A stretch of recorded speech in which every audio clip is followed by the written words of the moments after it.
Call the hearing to order. The committee meets today to receive testimony on the President's defense budget request for the Army for fiscal year 2023. Our witnesses this morning are Christine Wormuth, Secretary of the Army, and General James McConville, Chief of Staff of the Army. Thank you both for your service, and please convey the gratitude of this committee to the men and women serving underneath you. President Biden's defense budget request for fiscal year 2023 includes approximately $178 billion in funding for the Army, an increase of $2.8 billion from the FY22 enacted budget. The Army's request appropriately focuses on taking care of its people, enhancing training and readiness, and modernizing equipment, but it does so against a largely flat budget. As such, the Army has prepared a tightly crafted budget that attempts to balance all its priorities.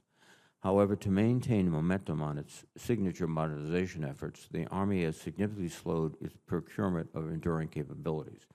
This effort to hold on to every program has inevitably led to inefficiency and spending more for less. To avoid triggering further increases in cost per unit, I'd like to know how the Army can ensure it makes best use of its resources, even as it reduces procurement quantities. The military is shifting its focus and resources to the Indo-Pacific region, and the Army has a critical role to play in this theater, including contributions to joint force capabilities, enabling logistics and pre-positioned stocks, and strengthening relationships with our allies. With that in mind, I'm interested in hearing about the Army's view of its mission globally, especially in the Indo-Pacific, as well as how the service is adjusting to operating concepts and force posture to support the national defense strategy. The Army's most valuable asset has always been its people. I'm pleased to see this budget request places a priority on taking care of our men and women in uniform and the civilians who serve alongside them, including an across-the-board pay raise for military and civilian personnel of 4.6%. At the same time, the budget would decrease the Army's end strength to just under 1 million soldiers, largely due to the difficult recruiting environment. I understand the Army is conducting a holistic review of its recruiting and retention practices and would ask for an update on how you plan to identify and attract a broader pool of potential recruits and grow back end strength in the out years. The Army must continue to improve its readiness in the context of long-term strategic competition. This budget increases flying hours and training miles to improve the readiness of the individual soldier. It also funds numerous rotations to combine training centers to maintain unit-level readiness. Further, the Army's ongoing focus on large training exercises included the Defender series in Europe and the Pacific, and its leadership in the Project Convergence series demonstrate a commitment to regional preparedness. These large-scale events not only test system capabilities, exercise critical skills like deployment of the force, and demonstrate the value of pre-positioned stocks, they also facilitate joint and coalition experimentation and training, reflecting how the United States would fight in future operations. We are seeing the importance of efforts like this right now in the Ukraine. The Army's budget request includes an overall decrease in research, development, test, and evaluation, RDT&E, but makes important increases in several cutting-edge technology areas. To remain competitive with China and Russia, we must continue to invest in emerging technologies that will define future battlefields across all domains. The Army specifically has been pursuing modernization in the areas of long-range precision fires, air and missile defense, soldier lethality, next-generation combat vehicles, future vertical lift, and the communications network. These are ambitious and far-sighted objectives, but we must acknowledge that the Army has historically struggled to modernize effectively. The establishment of Army's Future Command and the reorganization of associate commands injected tremendous energy into modernization efforts, and Congress has provided the Army with wide latitude to make programmatic and structural changes. The Army recently published a directive that refines and clarifies roles and responsibilities for Army modernization. Secretary Wormuth, General McConville, I would ask that you update the committee on the Army's modernization efforts and what resources are necessary to effectively continue them. Again, I thank the witnesses for their participation today, and I look forward to their testimonies. And at this point, let me now recognize the ranking member, Senator Inhofe.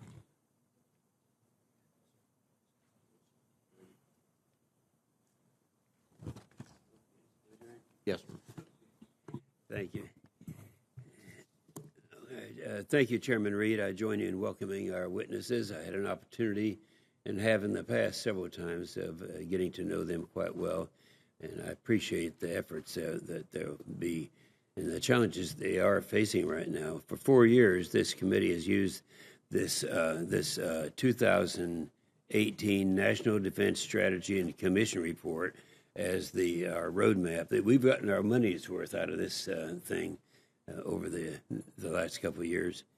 And rightly, the Biden administration recently released a defense strategy underscored the accelerating threat of the Chinese Communist Party and its unprecedented military modernization.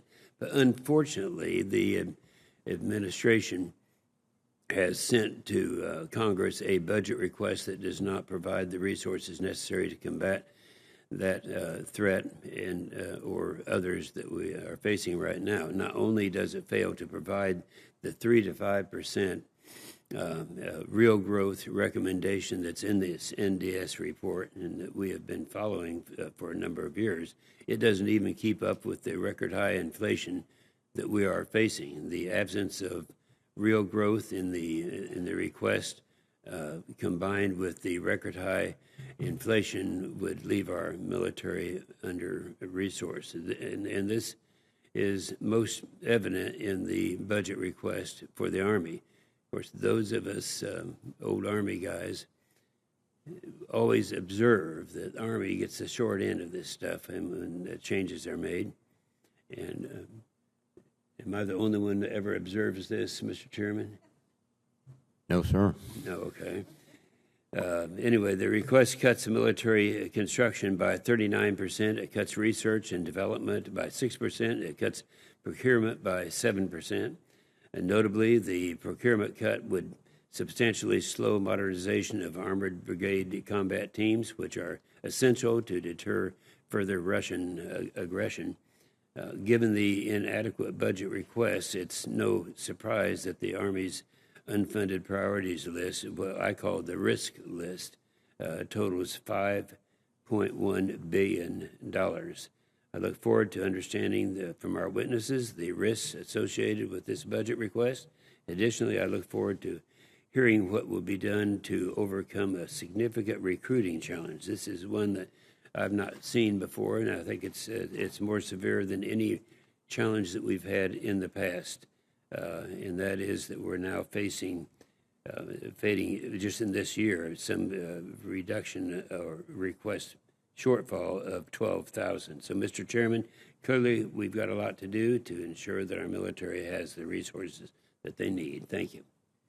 Thank you, Senator Inhofe. Let me now recognize the Secretary of the Army, Christine Wormuth. Madam Secretary. Chairman Reed, Ranking Member Inhofe, distinguished members of the committee, thank you for your ongoing support for the Army as we continue to work to significantly transform to meet future threats. I'm really pleased to appear before you today as I near the one-year mark of being Secretary of the Army. We've accomplished a lot this year, but we have a lot of work ahead of us. We remain focused on our 3 key priorities: people, readiness, and modernization. The FY23 budget request enables us to support the National Defense Strategy, take care of our people, and meet operational demands at home and abroad. We will invest $35 billion in modernization, almost $2 billion in military housing and infrastructure, and fund 22 combat training center rotations in FY23. We are modestly reducing our end strength from 485,000 soldiers in the active component to 476,000 soldiers this year and about 473,000 soldiers in FY23. We're doing this because we're really focused on ensuring a high-quality force. We did not want to have to lower our recruiting standards. At the same time, we are working hard to adjust our recruiting efforts given the challenging recruiting environment that we and the other services are facing. We're also committed to maintaining our momentum on our 6 major modernization portfolios. In FY23 alone, we will field 4 long-range precision fire systems: the first long-range hypersonic weapon battery, our ship-sinking mid-range capability, the precision strike missile, and the extended range cannon artillery platform. We're also modernizing our air and missile defense systems and adding another Patriot battalion to our force structure. We continue to fund both the development of FLRAA and FARA, which are scheduled to field in about 2030. As important as it is to maintain momentum on modernization, people are the strength of our Army and our greatest asset. This budget increases soldier and Army civilian pay and funds a number of important quality of life improvements, including barracks, family housing, and child care initiatives. We remain focused on building positive command climates across the Army. Positive command climates begin with good leaders, and our new leader assessment programs are truly helping us to select the very best leaders for command. To reduce harmful behaviors, we're building out a prevention workforce that will help us with our efforts to build cohesive teams that are trained, disciplined, and fit. Our SHARP Fusion Directorate pilot brings together in one place all of the resources to assist victims of sexual harassment and assault, and those pilots are up and running. We've also hired a new civilian director for our Criminal Investigative Division, and we will establish the Office of Special Trial Counsel later this summer. We continue striving to prevent suicide in our ranks. We've started conducting 100% mental health wellness checks in some of our units, and we are surging behavioral health resources to where they're most needed, even as we confront a national shortage of providers. And as we focus taking care of soldiers and their families and transforming to meet future threats, the Army also plays a key role in addressing threats in the here and now. Today, we have over 45,000 soldiers in Europe to reassure our allies, deter aggression against NATO territory, and assist Ukraine in its fight to defend itself. The Army, as you all know, has provided a wide range of lethal assistance to Ukraine, including javelins, stingers, howitzers, drones, ammunition, and even Mi-17 helicopters. And while we're focused on Europe, we have not taken our eye off the pacing challenge of China in Indo-Pacific. Through Operation Pacific Pathways, we deploy thousands of Army forces and equipment sets to the region for exercises that strengthen joint force integration, demonstrate combat capability, and promote interoperability. In just the last 2 years, our 5th Security Force Assistance Brigade has deployed 40 advisory teams to 14 different nations. The interoperability and relationships our Army forces are building with allies in the region increase the potential for additional access and combined action in the event of a future conflict. Our access, presence, and influence around the world are enduring advantages that contribute to integrated deterrence.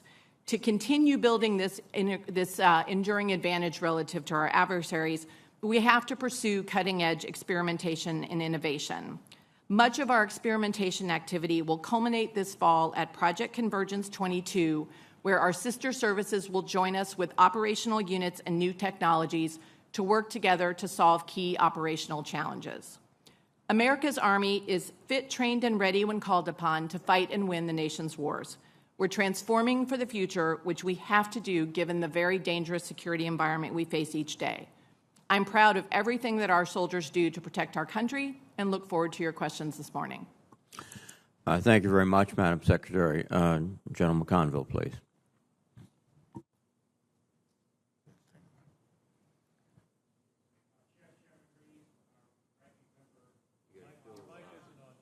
Yeah, I know, I'm trying to figure it out here.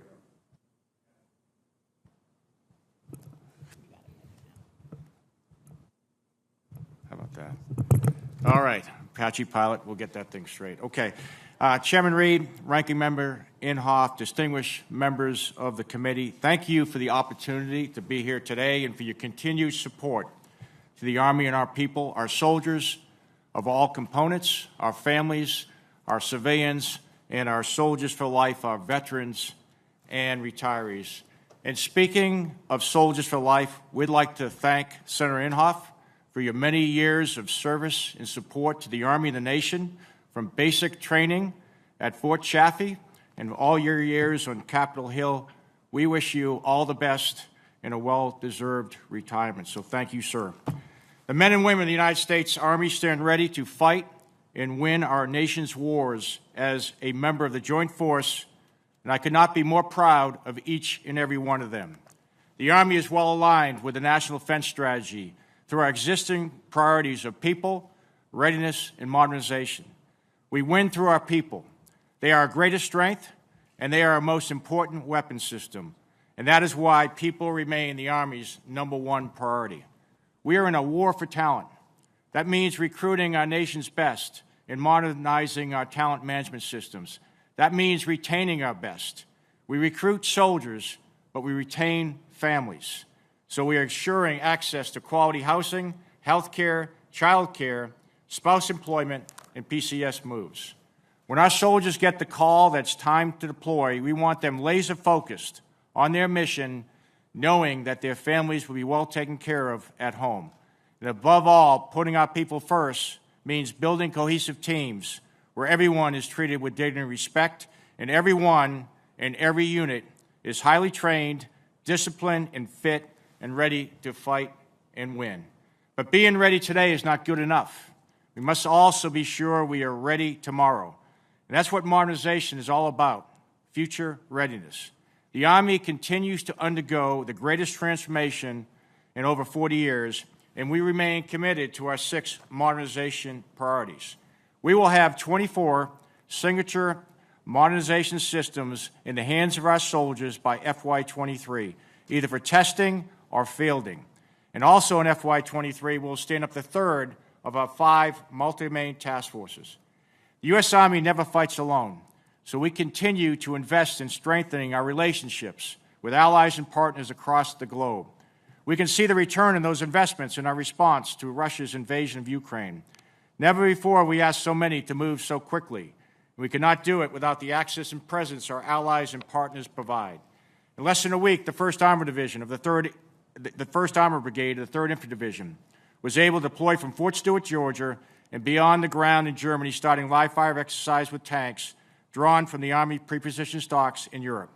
That is a testament to our tactical and strategic readiness, to the quality of our incredible logisticians, and to the investments Congress has made over the last several years in setting the European theater. When it's time to go, we go with the Army we have, and the Army we have is the world's greatest fighting force. We must ensure it stays that way, and with your continued support, we will. I look forward to your questions. Thank you very much, General McConville. Secretary Wormuth, could you elaborate on the specific investments and capabilities in this budget that supports the 2022 National Defense Strategy? Certainly, Chairman. As I said, we have about $35 billion for modernization in this budget, and that is really focused on each of our 6 major modernization portfolios, whether it's long-range precision fires, air and missile defenses, next-generation combat vehicles, future vertical lift. All of those new systems will contribute to us being able to continue to field combat-credible forces, which are core to integrated deterrence, which is one of the major lines of effort in the National Defense Strategy. We also have, considerable billions of dollars associated, obviously, with operations and maintenance, and that supports our ability to campaign day to day to be able to compete against Russia and China. So, for example, the budget supports the operations that are underway right now. Again, as General McConville and I mentioned, the tens of thousands of Army soldiers who are in Europe right now, for example, or our forces that are operating in the Indo-Pacific through the Operations Pacific Pathways series of exercises. Thank you, Madam Secretary. And General McConville, in producing these capabilities, I know you've got an eye on the joint force, because the battles of the future, as in mostly in the past, will be fought not just by the Army, but by the joint force. Can you tell us how you are developing capabilities that benefit the joint force? Yes, Senator. I think it starts with a concept that we're all developing, a joint warfighting concept. The enabler of that is what we call the Joint All Command and Control system. I add a C to it because I think we're going to fight combined. And what that allows us to do is to move data and communications very, very quickly between every sensor and shooter on the battlefield. And by being able to do that, we provide a much more lethal force on the joint side. And then, as the Secretary mentioned, the Army does logistics. We do that very, very well. We're providing long-range precision fires. We're providing air and missile defense. All these capabilities work to support the joint force in whatever theater that we end up fighting. You indicated in your response that the first sort of major objective would be fully integrated and fully secure communications. What's your sense in terms of how far we are away from that objective? Well, I think we're making a lot of progress, Senator. We've conducted a thing we call Project Convergence, and we've been doing it over the last 3 years. The first time we did it, we brought the Army out there, and we worked our systems back and forth. We just finished one with the Joint Force and have had success, and this year coming up, we'll bring out some of our allies and partners to do that. But we've also stood up a Joint Systems Integration Laboratory up at Aberdeen. And what that is, we bring in all the different systems that we use to communicate and make sure they can communicate before we take them out in the desert in some extreme conditions. We've found that to be very successful. Very good. And Secretary Worth, I have a short bit of time left, but we had an opportunity to discuss, and I think Senator Inhofe is also interested in the issue of recruiting in a very complicated world. The number of qualified individuals continues to shrink. But what else is happening is that it's becoming somewhat insular. I think General McConville indicated that somewhere close to 80% of recruits come from military families. And if you look at the geographic distribution, it's moving away from a more national focus, certainly as it was under the draft, to more regional, the South and the West. So could you comment briefly on that? And I think my colleague will probably pursue it also. Yes, Senator. It's absolutely true that, a large number of young Americans that come into the Army today come from families that have served in the military. So I think one of the things we've got to do is find a way to help, all young Americans understand all of the great opportunities that they can have in the Army and all of the things that the Army will enable them to do. So we are working hard, for example, on our marketing efforts to really try to reach out to as many Americans as possible and to help them understand what the Army is about. We're also looking at things like our junior ROTC programs, for example, which also expose young kids to the Army, and we may look at expanding those programs, for example. Well, thank you very much, and thank you both again for your service, and please give our congratulations to those who served with you. Senator Inhofe, please. Thank you, Mr. Chairman. I always like to start off when we have General McConville here, an update on his 3 kids. I can remember when they're all 3 captains. Now they're moving up, but still very active. What's going on there? Well, they're very proud to serve. They're serving around the world in Special Operations Forces, and very, very proud of what they're doing. And I also have a son-in-law that's serving too. So we're trying to keep this recruiting effort going. We'll count him too. Yeah, that's good. Well, I know how proud you are. About who? Ask him about Patton. Oh, yeah, and Patton.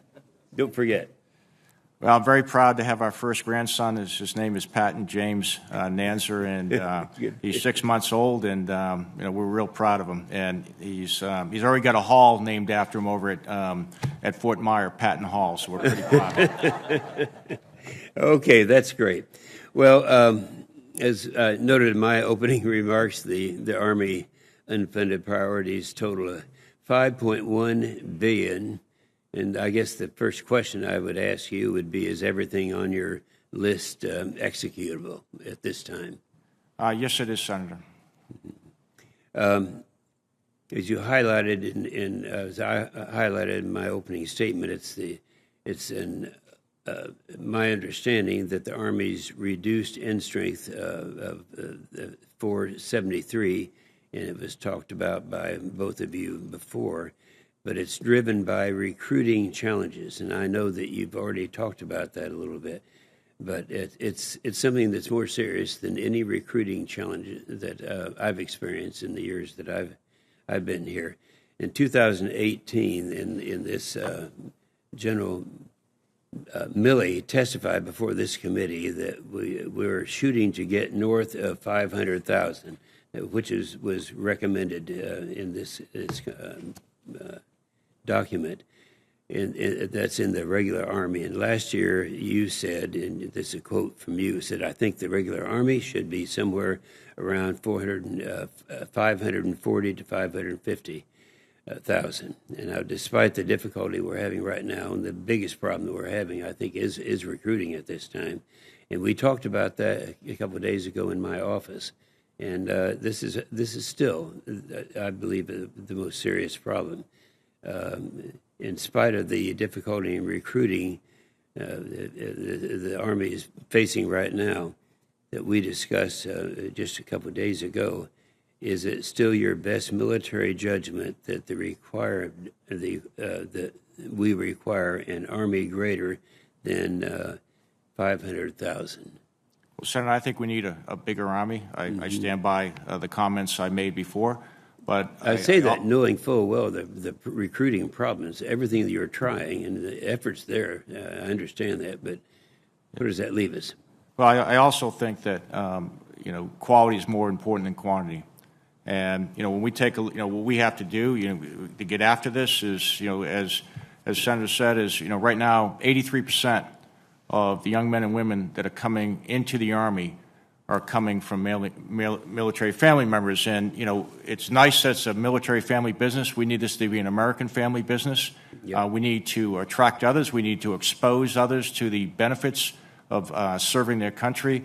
And, again, what we're finding right now is 23% of Americans are qualified to serve in the military. So we've got to do some work in our high schools, and we have to do some work in preparing young men and women to come, because I don't think there's any better way to serve, and I think we need to have a call to service. Okay. And I agree with that. And Madam Secretary, I know my time is expiring, but the conflict in Ukraine has revealed serious munitions production challenges that we have at this time, and I know that there's another member that's going to ask you about that, but just as an overview, what should be done to fix what I consider to be the second most urgent problem that we're dealing with right now? Well, Senator, I think what we need to do is work closely with the defense industry to look at how we can help them address some of the supply chain challenges that they're having, for example. And the money that Congress, that you all are providing through the supplemental, will help us do that in terms of accelerating some of those production lines. And the Army has actually invested considerably more in ammunition in its budgets in the last couple of years, recognizing the criticality of the munitions issue. Okay, well, you're going to have an opportunity to expand more on this urgent problem. Thank you, Mr. Chairman. Thank you, Senator Inhofe. Senator Shaheen, please. Thank you. Thank you, Secretary Womath and General McConville, for your service to the country and for being here this morning. I want to begin with a real concern I have, because looking at the 2023 budget request, I noted that it does not include any funding, zero funding, to continue procurement of the Enhanced Night Vision Goggle Binocular, or ENVGB. I'm concerned that this decision not only harms our soldiers by limiting access to more advanced night vision systems, but also affects our nation's already limited night vision manufacturing industrial base. And in fact, the Army's own unfunded priority list notes that, and I quote, "A lack of funding decreases soldier survivability and, quote, places the manufacturer at risk of closing the production line," end quote. So can you talk about how you justify that decision to cut a program that the Army's own unfunded priority list says will affect soldiers' survivability? I think that's probably for you, Madam Secretary. Senator, we had made the judgment, I believe, and I think General McConville can speak to this as well because it's on his UPL, that we had procured the quantities of night vision goggles that we thought would meet our requirements. And again, a lot of what we're trying to do with the resources that we have is balance between making sure that we continue to have resources to invest in the new modernization programs, as well as continue to invest in some of the enduring systems that we have. So that is always a bit of a tightrope for us. And, those dials are ones that we, may be able to adjust through things like items that are on the unfunded priorities list. Well, but just last month, an audit by the DoD Inspector General found that the Army is at risk of wasting up to $21.88 billion in taxpayer funds to field a system that soldiers may not want to use or use as intended. And I understand the need to continue development and that the IVAS system is what appears to be the future. But I also understood that the RDT&E for that had not been adequately completed. And so we're investing in a system that we're not sure is going to work. And we're not sure we have enough of the old system or the current system to address the soldiers' needs. So I'm not convinced on your argument. Senator, on IVAS, we have worked very closely with our soldiers through the soldier-centered design process to get their feedback all along the way. And we didn't fully agree with some of the GAO findings. We have a major operational test with IVAS that's starting this month and that will continue through June. And we'll be looking carefully at those results to inform ultimately where we go with IVAS. But I think, I feel pretty comfortable with where that program is. We've been working very closely with Microsoft. And I think that program is on track and that we've actually gotten quite a bit of good feedback from soldiers as we've worked to develop IVAS. So you don't agree with the Inspector General's report? We didn't particularly agree with the characterization that, soldiers were not going to use IVAS ultimately. I mean, again, I think one of the things the Army has done very well is to try to have a more soldier-centered design process across the board and to allow us to get that kind of feedback. So I think it was just a bit of an overcharacterization by the Inspector General on that particular point.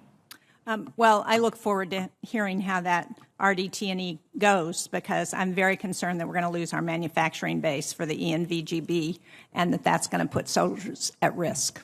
I want to switch to child care because Secretary Hicks and General McConville, you both talked about the importance of taking care of our troops. And as we think about the recruitment and retention challenges that we have in the Army, it reminds me of an effort that I spearheaded when I was governor in New Hampshire in the 90s to try and expand access to early childhood education and child care.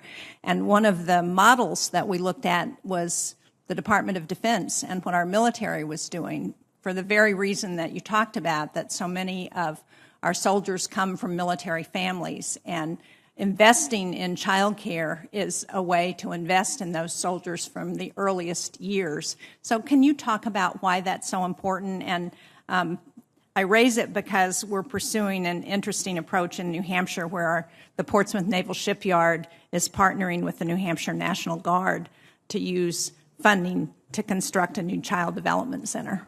Yes, Senator. As I mentioned is, we recruit soldiers, but we retain families. And we take a look at, I think, what makes our Army the greatest Army in the world is our non-commissioned officers. And 89% of our leaders, basically sergeant and above, have families. And if we want to compete for the best, we've got to take care of their families. And as you know, right now our child development centers are really the best, standard-wise, the best in the country as far as standards. We don't have enough. We're trying to get more. We're trying to build more. We're trying to take care of the ones we have. We're also putting a lot of bonuses in place to get the right caretakers because in order for us to either provide fee assistance or help with the child development centers or the people we're going to hire, they have to meet the standards. And again, we want quality people taking care of our kids. And to me, it's extremely important. Thank you. I appreciate the emphasis. Thank you. Thank you very much, Senator Sheen. Senator Fisher, please.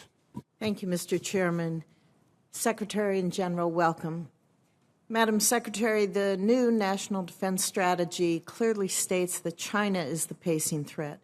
How's the Army using this budget to develop and employ capabilities towards the joint force effort in Indo-PACOM? Senator Fisher, I would first highlight our long-range precision fires investments, particularly the long-range hypersonic missile, which will have our first battery in FY23. Given the long distances in Indo-PACOM, I think that system will be particularly relevant. But the mid-range capability that we are developing with the Navy, I think, is also very relevant for a potential conflict in Indo-PACOM.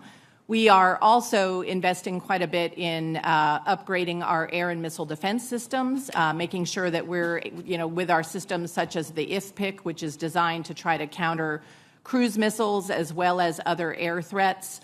That given the missile numbers that China has, for example, air and missile defenses are going to be very important if there were a conflict in Indo-Pacific, and that's another area where I think the Army is very relevant.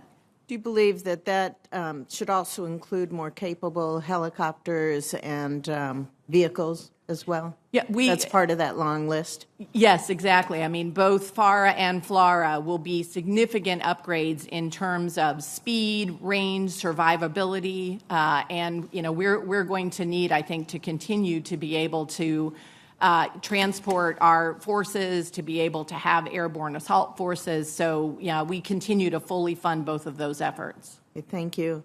General, how will the Army adjust the way it trains and equips soldiers to better prepare for conflict in a contested environment where the adversary has advanced ISR and other high-end capabilities? Well, Senator, we realize that we're at an inflection point right now. The last 20 years, we've been doing what we call counterinsurgency, irregular warfare, counterterrorism. So we've taken our combat training centers, and our soldiers are going through very aggressive and rigorous training that fights what we would call a high-end enemy that has unmanned aerial systems, that has the ability to jam their weapon systems and their navigation systems, and has the ability to attack the command post, and it has the ability to attack their logistics. So we are giving them, a scrimmage, if you will, that will have them ready for that type of combat in the future. Do you also conduct those exercises where communications are denied or GPS is denied? Do you conduct those with allies or with other services, or do you believe it's important just to focus entirely on the Army at this point? No, I think it's important we work. We're going to fight as a joint force. We train as a joint force, and we often bring our allies and partners to the Combat Training Center, which is really the gold standard of how we train in a high-intensity environment. And everyone is very, very aware of that, and we're learning a lot of lessons from Ukraine. The National Defense Strategy highlights both the importance of fortifying our network with our allies and our partners and using that campaigning to strengthen deterrence. Can you discuss some of the insights that you've gained from those recent exercises and how the military-to-military exercises are going to be, I think, more important in the Pacific just because of the geographic expanse and being able to cover the region? Yes, Senator, what we're believers in is you never want to be what I would call a one-option commander. If you only have one radio net, they can jam that and take that away from you. So as we start to look at what we're trying to do is we're looking at like data fabrics where there's multiple ways of moving communications. There's multiple ways of getting navigation information. So if your adversary shuts down one capability, you have another option that you can quickly move to, and we use a term we call PACE. We have a primary, alternate, contingency, and emergency type communications ability. We train our troops that, so if something goes wrong, they can immediately move to another course of action. Okay. Thank you very much. Thank you, Mr. Chair. Thank you, Senator Fisher. Let me recognize Senator King, please. Thank you, Mr. Chairman. First, I want to compliment General Yu and the Secretary, but also the thousands of people that work with and for you for the logistics work that's going on with Ukraine. It's been an absolute marvel of logistics in terms of time, speed, accuracy. What has been accomplished is people will be writing books about this, and I want to please convey the thanks of this committee for that work. Following up, you mentioned one phrase I just picked up in your answer to Senator Fisher, lessons from Ukraine. Could you expand on that? What have we learned so far, both about the failures and the weaknesses of the Russian army, but also about the successes of the Ukrainians, and which systems have been most important, which have worked best? Tell me what we're learning thus far from what's going on. I think we, a couple things. The plan that initially the Russians has was very complex, which takes highly trained, disciplined, and fit soldiers and units to execute. And as we saw, they did not have that capability. So when we talk about having quality soldiers, we think that's really important. They don't have the non-commissioned officer corps, the junior leaders that are used to taking mission command type orders and operating in a contested environment. You mentioned logistics. We often, the old adage is that professionals study logistics and amateurs study tactics, because if you're going to prosecute a very complex mission like that, you have to have logistics.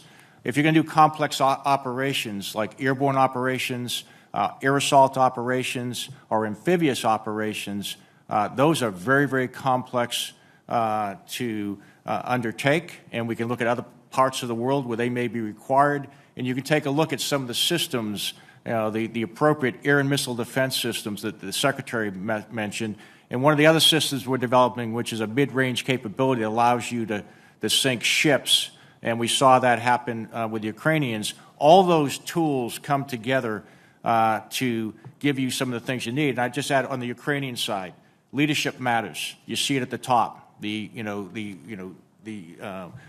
Prime Minister stayed there and led his troops, if you will. All the able-bodied people stayed to defend their country. They have the capability, probably not as much. They have the capacity, probably not as Russia, but they got this thing called will. And I talk about building cohesive teams. That's what it's about. That is the difference that's happening in Ukraine, which is different than some of the other places we've seen.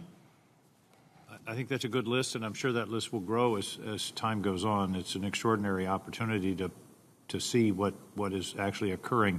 I think you're right. I remember asking several months before the invasion, was Zelensky, Ghani, or Churchill? And he certainly has turned out to be closer to Churchill, and I think that has made an enormous difference. Secretary Wormuth, on an entirely separate issue, I work with a lot of veterans in Maine, and one of the problems that we have that keeps coming up is the weakness of the transition from active duty to veteran status, the handoff from the Defense Department to the VA. I believe, I don't have the data in front of me, but that many of the veteran suicides take place in that relatively short period of time between active duty and civilian status. I believe that you should put as much resources, time, and effort and people into transition out as you do into recruiting in. Can you address that problem? Because from everything I've learned on the ground in Maine, this is a serious issue. Certainly, Senator. And yes, I think there is data that shows that transition out of the service back into the civilian community can be a critical time. We do try to work very closely with the Department of Veterans Affairs to ensure that there is a warm handoff. And with the transition programs that we have for folks getting out of the Army, we try to make sure that they have the resources to know what to expect, to be able to sort of link them to employment resources and things like that. But I think that is something that we can continue to work on. And frankly, I've heard some folks say, the transition programs help me learn how to tie a tie and to do a resume, but psychologically making the adjustment to sort of going back into the civilian world isn't something that I've heard sometimes people say that they get as much emphasis on. So I think that's an area we could work on. I hope you will, and I hope you'll not only commit to working on it, but work on it in a systematic way, perhaps appoint a task force or some group whose responsibility it is to talk about and think about and work on this problem, because this is, as you know, we have an epidemic of veteran suicide and suicide in the military. This is one place where I think we could make a difference. So thank you very much, and I hope you will follow up in an urgent way on this problem. Thank you, Mr. Chairman. Thank you, Senator King. Senator Cotton, please. I am disappointed and borderline appalled at the fiasco that the Army combat fitness test has become. For years, the Army said that you were going to have gender-neutral standards. You both sat at that table less than a year ago and testified that you would have gender-neutral standards. Yet, Ms. Wormuth, just a few weeks ago, you issued a new directive saying there would not, in fact, be gender-neutral standards. Has something changed about the nature of combat in the last 10 months I'm unaware of? Senator, I think when I was here for my confirmation hearing, I said that I wanted to look at the data that the Army was developing. No. When you were here on June 15th, 2021, I asked if you would have gender-neutral standards.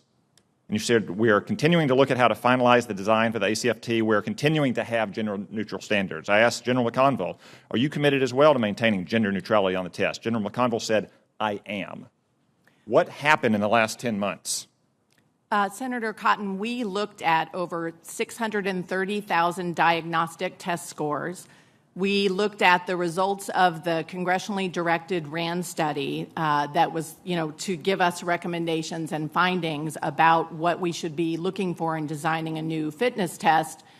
And what we found was, we wanted to, make sure that we had a fitness test that was a general fitness test that would make sure that it would raise our overall level of fitness, be something that would help us develop a higher level of fitness. We wanted to make sure that we didn't unfairly have standards for a particular subgroup that people, couldn't perform. We didn't want to disadvantage any subgroups. And when we looked at that data, what we found was there were subgroups that were disadvantaged. And so we looked at the recommendations from RAND, we looked at the data, and we found that the way to have a test that meets our objectives was to have age and gender normed tests. And so that's exactly what the old Army physical fitness test had as well. And you've abandoned also any MOS specific tests. An earlier version of this had heavy physical activity, significant physical activity, and moderate physical activity MOSs that had separate standards. You've abandoned those as well? The Army moved away from the MOS connected standards, I think, a couple of years ago before I became secretary.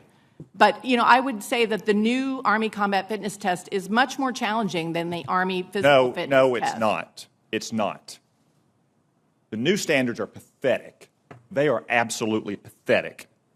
Here's what a female aged 17 to 21 has to do to qualify for any job, to include infantry and special forces.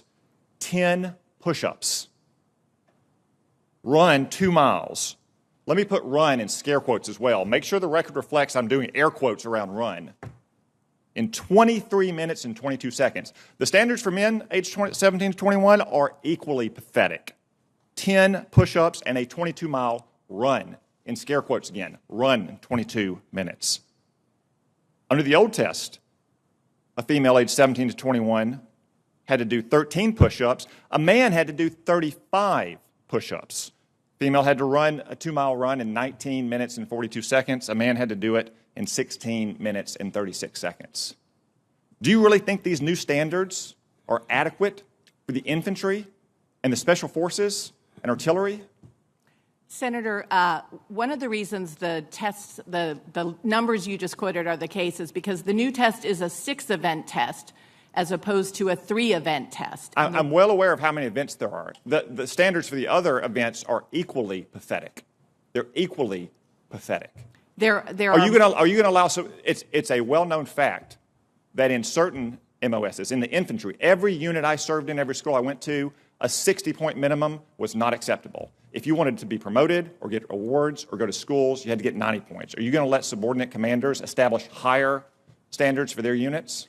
For things like the special forces, there are absolutely additional physical fitness requirements. No, are you going to let them say you have to have 90 points, not 60 points to be in this unit? The ACFT is our general fitness test. The answer is no. Your own frequently asked question said commanders cannot set physical standards for acceptance into or retention in a combat unit. This is going to get people killed. What you need to do is have gender-specific and age-specific tests, and MOS-specific tests. You don't need cyber specialists and cooks and nurses to meet the same standards as infantry and special forces. But in those units, you need men and women alike to meet the same standards. Let me just read one quote here to you to finish up. While it may be difficult for a 120-pound woman to lift or drag 250 pounds, the Army cannot artificially absolve women of that responsibility.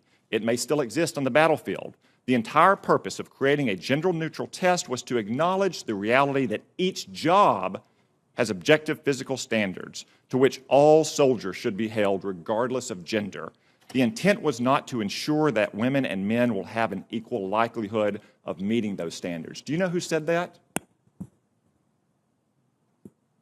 No, I don't believe that. Captain Kristen Griest, the Army's first female infantry officer and one of its first female Ranger School grads. She also said, "It is wholly unethical to allow the standards of the nation's premier fighting units to degrade so badly." I agree.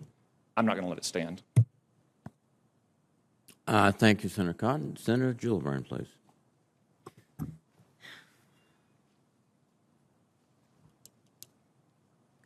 Thank you, Mr. Chairman. General McConville, the conclusion of the conflict in Afghanistan demonstrated that we did not accurately assess the Afghan military's capabilities. The Army now has security force assistant brigades designed to train partner forces and accurately report their progress. Can you describe how the SFABs, the SFABs, assess foreign forces, and how are their assessments checked for accuracy by the DoD? And more to the point, we understood in Afghanistan that there was a question about will to fight. They were very well trained, but there was not necessarily a high regard for the Ghani government because of corruption. And so the question that should have been asked is, will these Afghan forces who are well trained die for this particular government, or would they rather hand over their weapons to the Taliban because they'd rather not die and be under new leadership? So do we ask the type of political questions that analysis would require to assess will to fight? And also, with regard to Senator King's line of questioning, we learned in Ukraine that the Ukrainians did very much have a will to fight because their leader inspired that will by determination to stand his ground. So when we're making these assessments, I understand our training's excellent, and I understand you can train anyone to have full capability, but the will to fight is about much more. And so have you changed how you make this assessment? Well, Senator, we're certainly taking a look at that. We had a better idea when first of all, the thing, we haven't spent a lot of time in Afghanistan. When we were the Afghans and we were a company and we were shana b'shana, shoulder to shoulder, fighting with the Afghans fought, and that's what tends to happen when you have cohesive units working together. As we brought down our forces and we were less and less with those who were on the leading edge,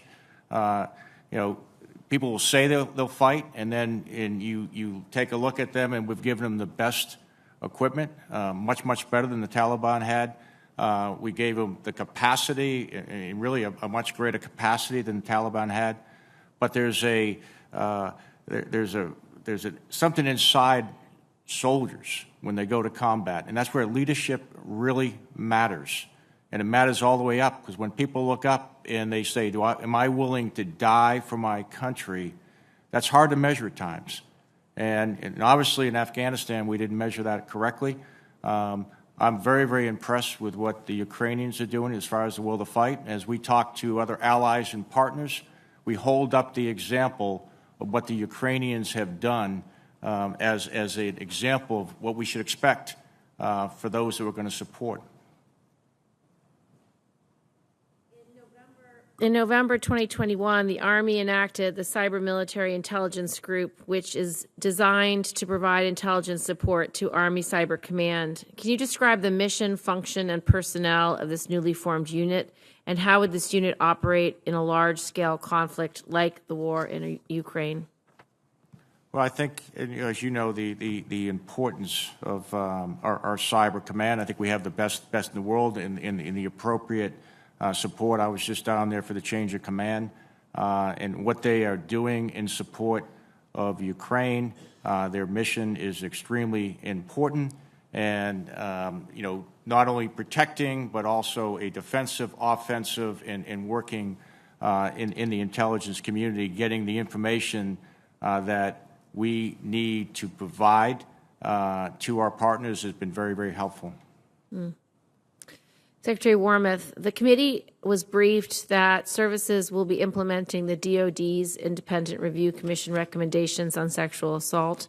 Can you provide more detail on when you expect these recommendations to be implemented in the Army and how you will roll these recommendations out to your force to ensure service members are sufficiently informed? Sure, Senator Gillibrand. We've been trying to, frankly, move out on those recommendations as quickly as we can. So, for example, right now we're focused on developing a prevention workforce. That was one of the Independent Review Commission recommendations. So we're looking at exactly what that means in terms of the kind of people that we need to have, how many people we need to have, and where we can best use them. To what extent do we already have folks who work for the Army, who do perform duties that are related to preventing harmful behaviors? So we're working on finalizing that plan. As I mentioned in my opening statement, we will be standing up the Office of Special Trial Counsel, which will report directly to me in July. We have a promotion or a selection board to pick the individual who will be that special trial counsel. And then we've also started doing things like the fusion directorates for our SHARP program that puts all of the resources for survivors in one place. And I actually was able to visit one of the fusion directorates at Fort Sill in Oklahoma recently and was very impressed with what they're doing. So we're trying to move quickly and would be happy to come and talk with you and your staff in more detail if you'd like. Thank you very much. Let me now recognize Senator Kramer, please. Yes, thank you, Secretary Wormuth and General McConville, for appearing in front of our committee today. Excuse me, Senator. Oh, I'm sorry. Senator Kramer. Oh, Kramer. Oh, excuse me. So sorry. That's my Rhode Island accent. I apologize. I was happy to yield and listen. Thank you, Mr. Chairman. And thanks, both of you, for being here and for your service.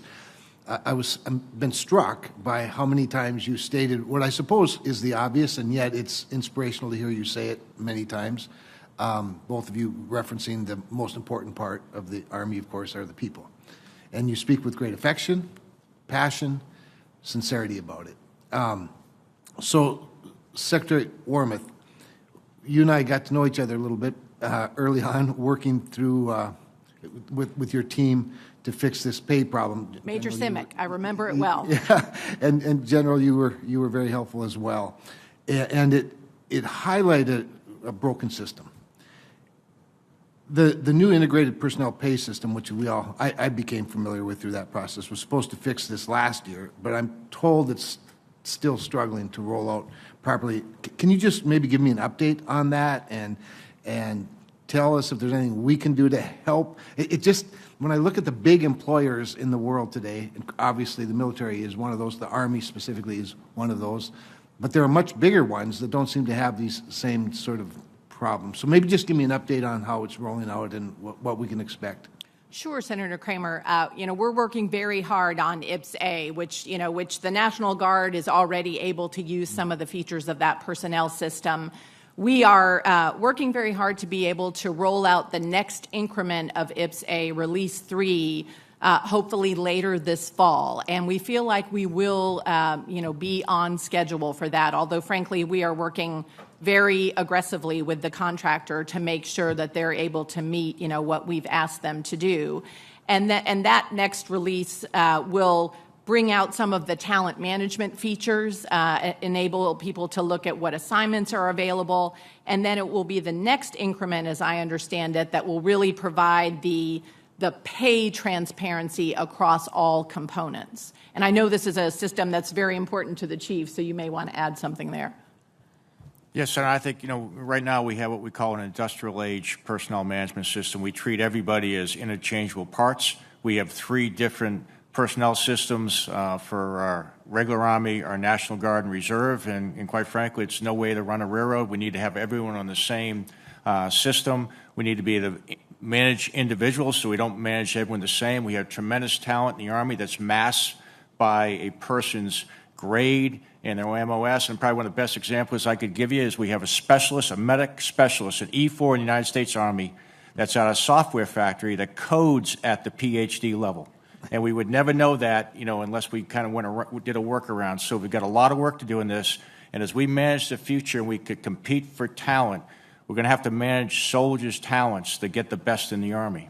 Well, I think you just outlined, I think, a great illustration of why it's so important. As we talk about modernization, and you're both very fluent on the importance of modernization, the priorities of modernization, it seems that this would be a really high priority. Not as sexy looking, but when we're talking about challenges in recruitment, retainment, getting the best of the best, all of that, this would be important. So I just want to tell you, I encourage you to stay at it. You have every incentive in the world to do that, but stay at it, keep us informed, and if there's anything we need to do from a policy standpoint, oversight standpoint, anything that helps you with the contractor or anyone else, please reach out. We want to keep the main thing, the first thing. All right? Thank you. Thank you, Mr. Chairman. Thank you, Senator Kramer. Let me recognize Senator Kelly, please. Thank you, Mr. Chairman, and thank you, Secretary Wormuth, General McConville, for testifying today. Secretary Wormuth, our military test ranges are the key to the Army's modernization. And Arizona test ranges such as Yuma Proving Ground provide foundational support for long-range fires, provides the ability for us to test, counter unmanned aerial systems and future vertical lift and cyber operations, to name just a few. Unfortunately, budget briefs often start with major weapons systems and go through a priority order with facilities often at the tail end. In order to maintain our competitive edge, particularly as we pivot to an era of great power competition, we need to continue investing in and prioritizing our military test ranges. So how does the fiscal year 23 budget request address the importance of funding our test infrastructure and the workforce that supports it? Senator, as we pursue our six major modernization portfolios, we are at the same time, making sure that we look at things like what kinds of test ranges do we need for those new systems from an RDT&E perspective? What are the implications of fielding those new systems for our maintenance facilities, for example, and motor pools? So we are trying to be very deliberate and comprehensive in looking at making sure that we have the test ranges to support those new systems. And more broadly, we also have a 15-year organic industrial base plan that is looking at making sure that the Army's organic industrial base is also able to support those new systems. So we are trying to factor that in as we pursue our new weapon systems. And I can just say, having been to Yuma Proving Ground last fall, that's where Project Convergence 21 culminated. It underscored to me the importance of those kinds of test ranges. Yeah, I was there That's as right. well. We sat right next to each other. Yep, for Project Convergence, and it just, that exercise, I think in particular, highlights the importance of the work that happens in test ranges across the country. I used to spend a lot of time on the test range not far from here off of the Naval Air Station, Patuxent River.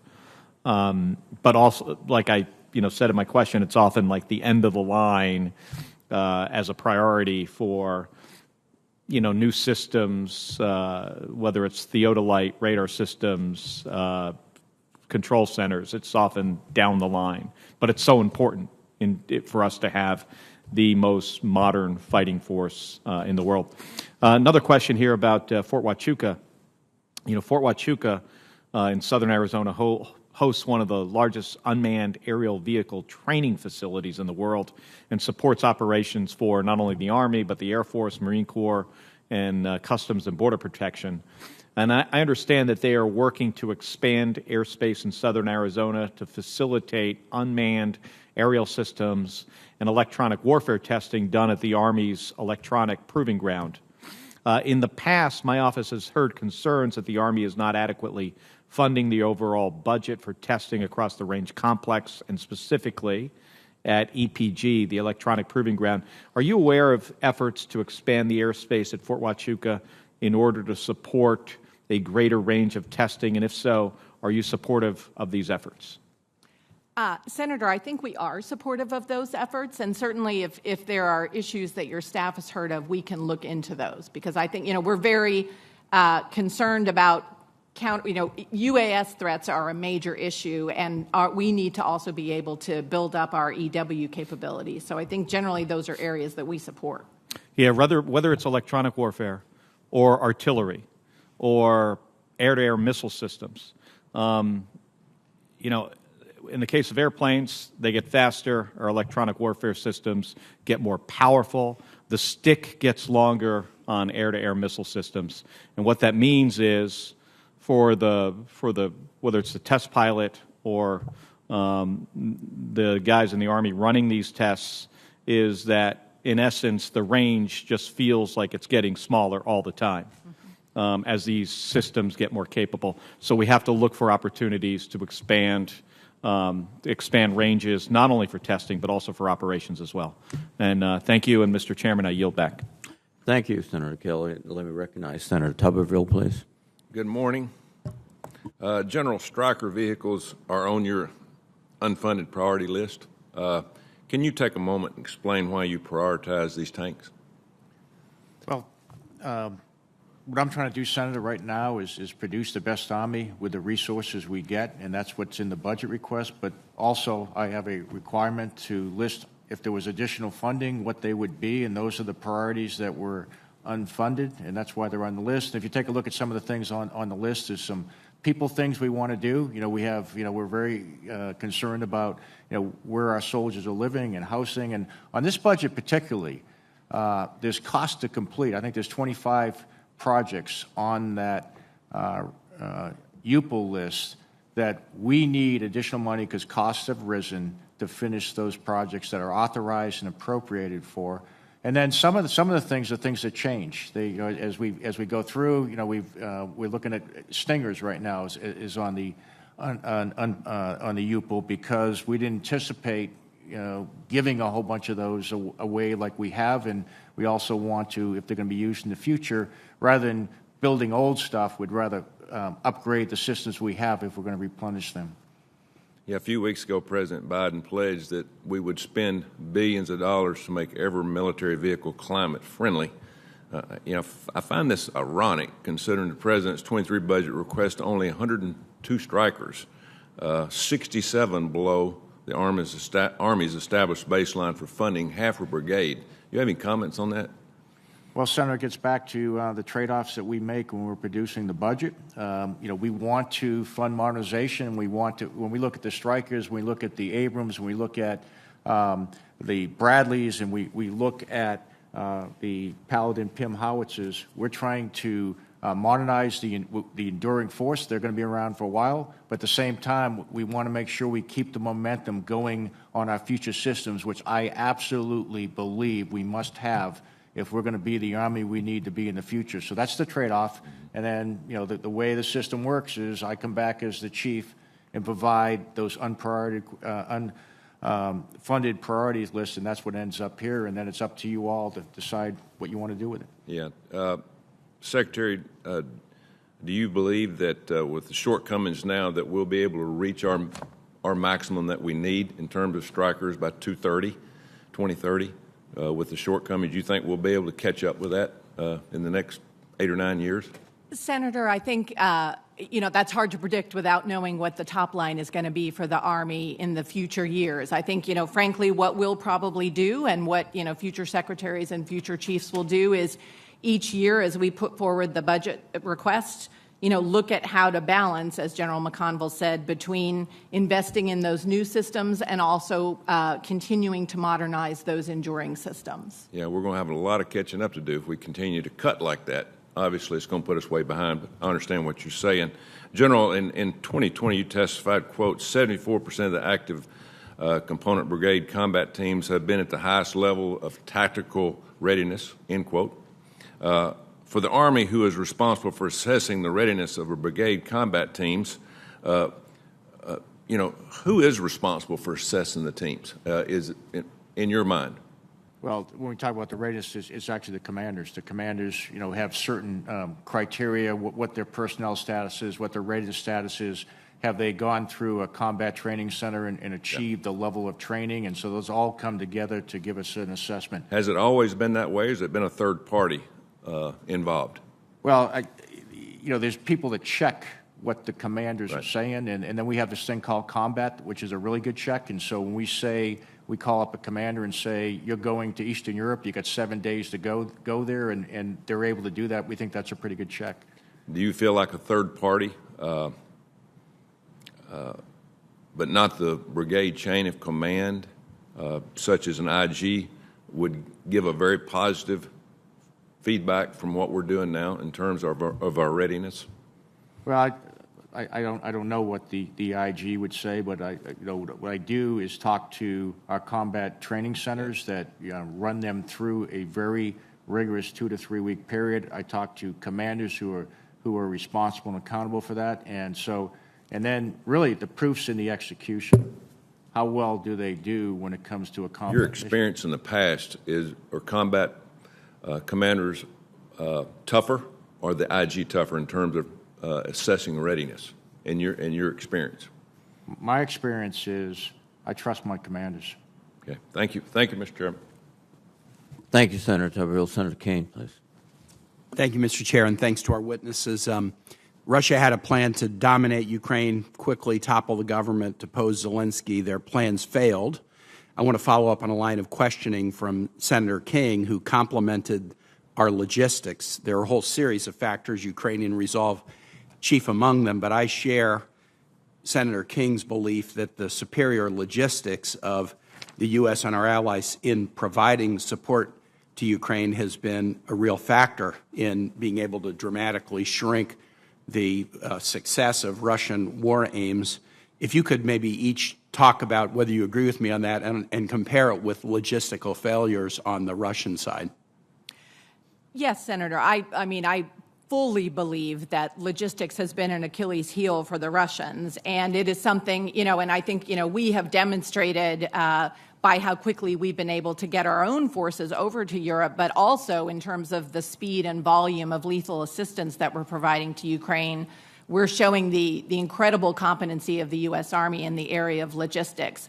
And this is something, frankly, that the Army has been focused on like a laser in terms of looking ahead to future conflicts. I mean, we have a whole joint contested logistics concept that we have been working on because there's a recognition, particularly in the Indo-Pacifics, that given the distances, logistics, it's that old saying of, amateurs study strategy, professionals study logistics. And I think watching the experience of the Russians has underscored how important that is and has just reinforced our commitment to focusing on that going forward. General McConville, do you want to add anything to that? Yeah, I would. I think this shows the importance of our allies and partners, the fact that we have access over there, the fact that we have presence, airfields and ports, and having put in what we call prepositioned stocks, and having orchestrated this and actually rehearsed it. And, it's one thing to have equipment over there, but the equipment actually has to be ready to go. And you all have helped with that. When we come in and say, hey, we need to preposition tanks, so we need to make sure these tanks are ready to go, and we have maintainers over there that are making that happen. And we have troops over there that work very closely with our allies and partners. And so when you have a crisis, we're able to quickly get there. We've got a lot of relationships, very strong relationships with our allies and partners over there, and it's kind of a model for the rest of the world. Well, and I think that your two answers really put the logistics question together, because it's one thing to have great logistics within the U.S. Army or within DOD-wide, but what about the logistics of the DOD and all of our forces together with our allied forces? This kind of integrated logistics with allies is extremely unique and really has set us apart from what we're seeing with Russia. Well, I'm a strong believer in this, and I just have to point out, Senator Cotton talked earlier about something that he might worry would lead to deaths or challenges on the battlefield in the physical standards, and I haven't served in the way he has, so I listen carefully. Here's something I'm worried about. Since November, there has been a nominee that's gotten through this committee to be Assistant Secretary of Defense for Sustainment. This is the Chief Logistics Civilian at the Department of Defense, Christopher Lohman. He's a Virginian. Now, he's not just a political appointee. This was a guy who was a Marine officer from 1984 to 1989. And then when he retired from active duty, he joined the Army as a civilian. And he's been a civilian with the Army for 33 years, including the chief logistics official for the Army. And he's been nominated and through this committee without any controversy to be the chief logistics officer within the Pentagon. We can't get him a vote. I have made unanimous consent motions twice in the last 2 weeks that have been objected to by the minority without citing a single reason that Christopher Lohman is not the right person to do this. Why would we not be having a logistics leader at the Pentagon in the middle of a war in Europe? Why would we hobble ourselves? If we're going to talk about something that could lead to challenges on the battlefield, not confirming the Pentagon's chief logistics official at a time when this is the strategic edge that is helping us shrink Russian war aims, I just can't fathom it. And I've been asking my colleagues on the other side whether Christopher Lohman, and I admit to a bias, he's a Virginian, he lives in Fredericksburg, whether you might allow this person who's already served the nation's military mission for about 40 years, just allow him to take the position and help us in an area that's desperately needed. I yield, Mr. Chair. Thank you, Senator Kane. Senator Tillis, please. Thank you, Mr. Chair. Thank you both for being here. I've got a question I don't think has been covered yet, and it relates to Finland and Sweden. I am the co-chair of the Senate NATO Observer Group, and Senator Shaheen and I were in Brussels 2 weeks ago, and we were talking about accession, and I met with Swedish officials yesterday. By all indications, by the time we get to the NATO summit at the end of June, we're going to have formal requests for accession. Then we're going to go into a gray area. We're going to do everything we can here to expedite the process, and I think it'll receive broad bipartisan support. But they're going to be in a gray area between the time they apply and the time that they're ultimately approved by the NATO members. So two questions. One, can you all describe the current military-to-military relationships with both Finland and Sweden? General McConville, or Secretary Wormuth and General McConville? Senator, we have while Finland and Sweden are not NATO allies yet, they have worked very closely with the alliance over the years, as you know, and we have very strong military-to-military relationships with both countries. They will both, I believe, joining NATO, be security providers, not consumers, and I look forward to them becoming members. General McConville? The same thing. We have very strong relations, with their chiefs of staff, at least from the Army standpoint. We routinely run exercises, and they're very good partners. With Finland sharing, I think, somewhere around 1,340-kilometer border with Russia, there's clearly some concern about that gray zone, that gray period between application and accession. Are there any current military exercises, any other activities that are already planned that we could potentially consider to move up to provide some assurances to them as they go through the application process or accession process? Senator, I think we'd have to look in. I'm not aware of the detailed schedule of exercises right now. We can certainly look into that. I think in the gray area, I don't think from a conventional military standpoint, Russia is going to be in much of a position to move its ground forces, for example. They're pretty tied down in Ukraine right now. I think the area that I would have concerns about is in the cyber domain. What might Russia be tempted to do there potentially? And I think that's something that we would want to talk to the Finns and the Swedes about.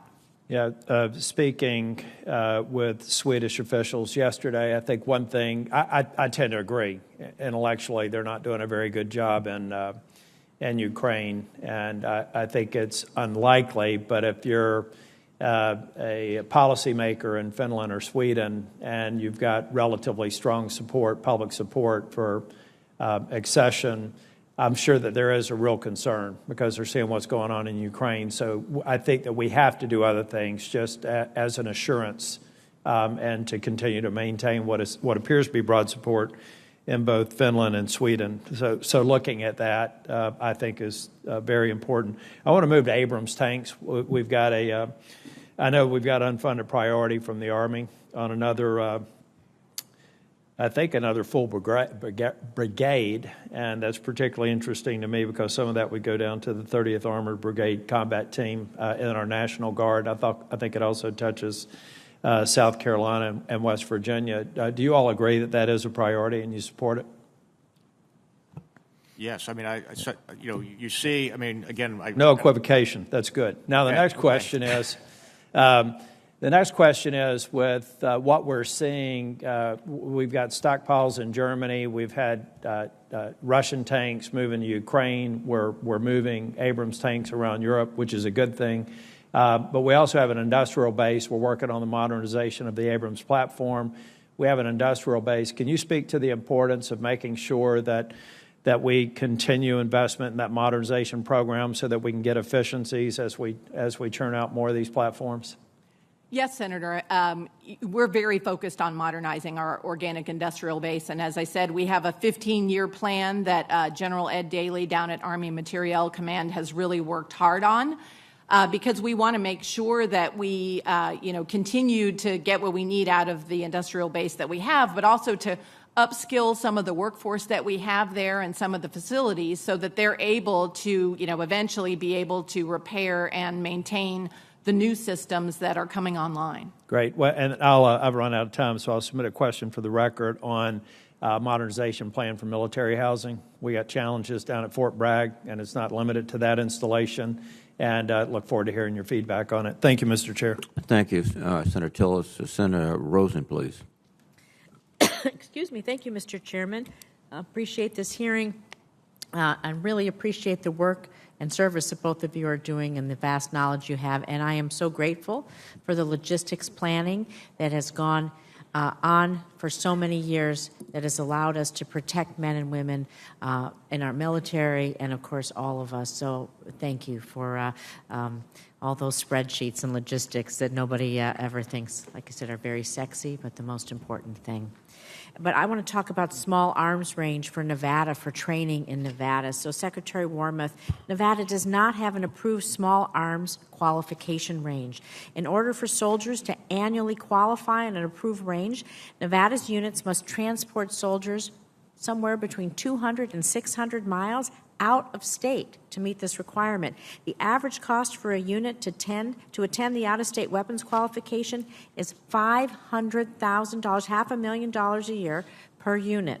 Some units mitigate this by sacrificing training days in order to travel, using vehicles assigned to the unit. It takes an additional 2 to 3 days of travel time, which is not often an option. So the National Guard Bureau has justified the requirement for one multi-purpose range complex for Nevada, and the Nevada Army National Guard has acquired, a 25-year lease at Hawthorne Army Depot, which is already in the center of our state. However, the current timeline for MILCON funding to be approved is 2030 at its earliest.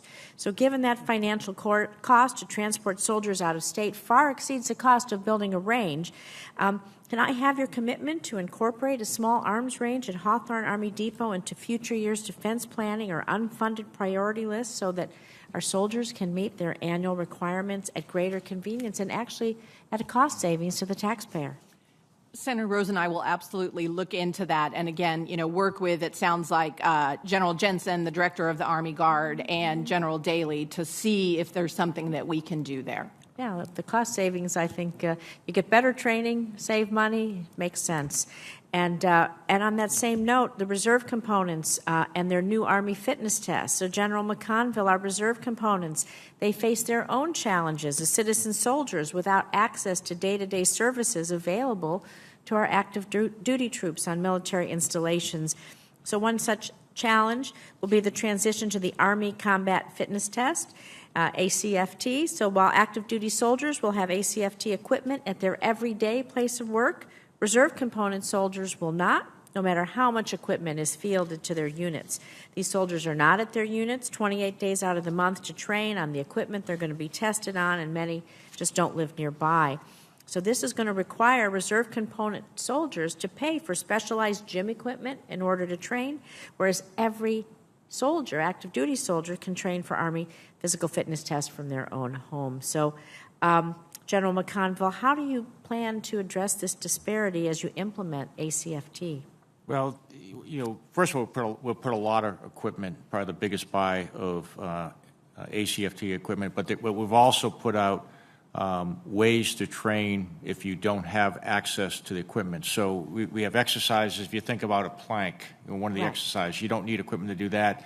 The hand release push-ups, you don't need any type of equipment to do that. The ball throw, if you don't have a ball, we can get something that looks like that, and you can take some weights and just use some of the things that you have, a water can to replicate that. So most of the things we can replicate without the equipment, and we have exercises that they can do to give them the opportunity. But we won't be able to put a full set of equipment in every home, but every organization within limits should have that. And going back to the I was not aware of that, arms requirement. We'll take that on, Thank you. Okay, for that marksmanship. Our soldiers need to be able to shoot. We shouldn't have to go all over the state to do that. I just was not aware of that one. I'll take that one on personally. Yeah, Hawthorne Army Depot, it's easy to get It to seems from like northern, southern Nevada. It seems like We have this the should be space. really easy. Senator, but we owe it, like the Senator said, let's take a look at it. And Thank it's you. the first I've heard of it, and I've been in the Army for 41 years. But we will take a look at that, and we'll get on it. I appreciate it. And I see my time's just about up, so I'll submit a question for the record about our Russian threat assessment and how you think we're going to have to adjust now based on what we've learned over the last few months going on in Ukraine, how we need to surge up, where we need to resupply, and logistics, again, how they might have to change considering the threats we have now and like I said, what we've learned in Ukraine. Thank you, Mr. Chairman. Thank you, Senator Rosen. Senator Hawley, please. Thank you, Mr. Chairman. Thanks to you both for being here. Let's talk a little bit, if we could, about housing at Fort Leonard Wood. And Secretary Wormuth, if I could just start with you. I understand that there are discussions underway about raising the basic allowance for housing at Fort Leonard Wood, which I think is essential both to combat the rising inflation but also support future investments in housing. Will the Army support raising the BAH for Fort Leonard Wood? Senator, we will absolutely look into that. As you probably know, the department raised BAH in, I think, over 50 locations where there were rising costs. So if there's evidence that the costs around Fort Leonard Wood are rising in a disproportionate way, we would want to look at that. Can I have your commitment, your personal commitment, to prioritize this issue, BAH, at Fort Leonard Wood in your discussions with OSD? Yes, I'd be happy to prioritize it. Great, thank you. Along similar lines, I asked you and General McConville both last year at this hearing about the Army's plans to replace aging homes at Fort Leonard Wood, and you both assured me that that would be a priority. Army Material Command followed up with my office afterwards and said that the Army would be earmarking funds for this. However, as of this week, I'm not aware that the Army has allocated any funds toward replacing housing at Fort Leonard Wood. Zero. So my question is, why hasn't the Army put together a plan to replace the aging housing at Fort Leonard Wood, despite agreeing that they need to be replaced? Senator, we have a 10-year infrastructure plan that looks at housing as well as, power projection infrastructure. It would surprise me if in that 10-year plan there was not investment set aside for Fort Leonard Wood. So let me take that and get back to you and find out exactly where in our plan, what year we're looking at trying to deal with the housing there. Well, let me tell you what I was told. I was told last year there were $341 million that were going to be allocated towards replacing housing. Then I was told later only $50 million would be available to Fort Leonard Wood. And then I was told after that it would be zero. So you can imagine, I'm not very happy about it. I'm also not very happy about the fact that the Army doesn't include any funding to replace housing at Fort Leonard Wood in the budget request or in the unfunded requirements list for FY23. So why not? Well, Senator, again, I will go and look. We have a 10-year plan. It may well be that there is not money in FY23, but there may be money in future years. So what I would like to do is go back and look into exactly where you are in the schedule. You know, the Army, as I've come to understand in a whole new way, you know, we have a huge footprint with housing at installations all across the country. We can't in a single year take care of all of the housing issues that we have. So we try to look, you know, where the need is most pressing and sort of develop a schedule, but I'd be happy to look into it. And I understand that you're frustrated hearing different things at different times. Well, here's the deal. I realize that you've got issues you've got to address all over the nation and bases all over the nation, but in Missouri, it's a pressing issue. Mm-hmm. And when I'm told that there's going to be funds available for housing in Missouri, and then there aren't, I'm not happy about it. And I'm not happy about getting the runaround about what it's going to be and what it's not going to be. And frankly, what I want to hear is that Fort Leonard Wood's going to be a priority and that it's going to get done. So 10-year, 20-year, 50-year, 500-year plans, I want it done. So if you could follow up with me and give me some hard facts about what actually is happening and when it's going to get done, I would appreciate it. I will. Can I have your commitment on that? You absolutely may, Senator. Okay.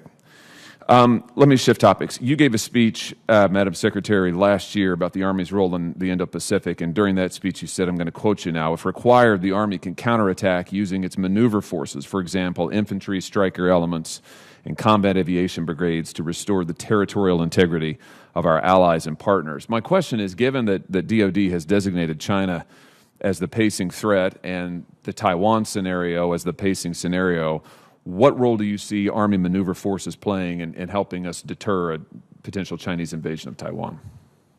Well, I think, Senator, that combat credible forces are very important in terms of deterring China. So I can, you know, I don't want to speculate too much on hypotheticals, but I can envision that we would have ground forces in countries, you know, in Southeast Asia, for example, that might be willing in a future conflict to give us access.